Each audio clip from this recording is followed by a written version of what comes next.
it was an important day. A former president being arraigned on 37 federal charges is a big deal. Look, I was on ABC News all day talking about the legal implications. But no, nothing actually happened on air yesterday. The slow-moving motorcade, the handful of protesters that will likely make it into the history books.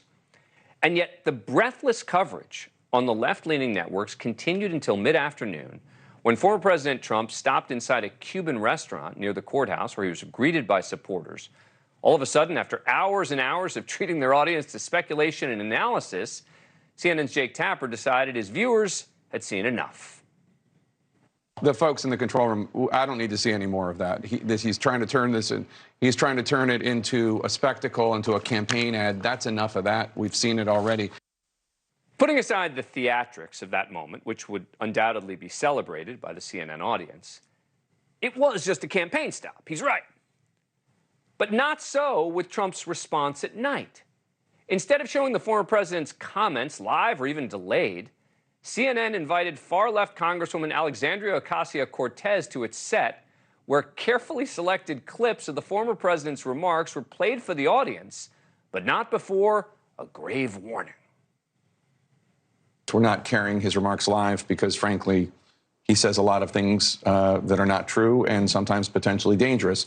We do not intend to carry these remarks live. As we have said before in these circumstances, there is a cost to us as a news organization to knowingly broadcast untrue things. We are here to bring you the news. It hurts our ability to do that if we live broadcast what we fully expect in advance to be a litany of lies and false accusations, no matter who says them. They know their audience doesn't want to see Donald Trump. Heaven forbid a news network shows the Republican frontrunner responding to the allegations discussed throughout the day. Look, I get it.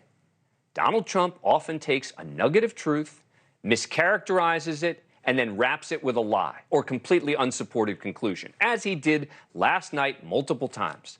I just did a whole segment on the nonsensical arguments that this was all some politicized witch hunt.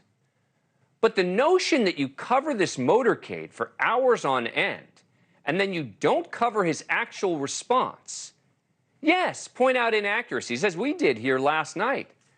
But the left-leaning networks seem to want to cover the spectacle of Trump without covering any of the substance, when really it should be the exact opposite. Donald Trump could very well be president again in 18 months. Ignoring him doesn't make that go away. Voters deserve to know what he's saying. Give the viewers context. Don't treat your audience like babies who need to be spoon-fed their news and protected from the very sight of Donald Trump at a podium. Joining us now is Eric Deggans. He's the media critic for National Public Radio. He has a different take. Thanks so much for coming on the show. Appreciate it. All right, Eric, what do you think I'm getting wrong here? So I want to make sure I understand what you're doing here. You are criticizing news organizations for taking the time to watch a speech by a politician who's known for saying things that aren't true, making sure they understand everything he said and fact-checked it before they show their audience. Correct. That's what you're criticizing. Correct. I'm actually saying two things. Right. No, this is good. So, right. No, I'll give you both. Right. So, hang on. Yes, that's what I'm saying. But B, because that's with regard to live.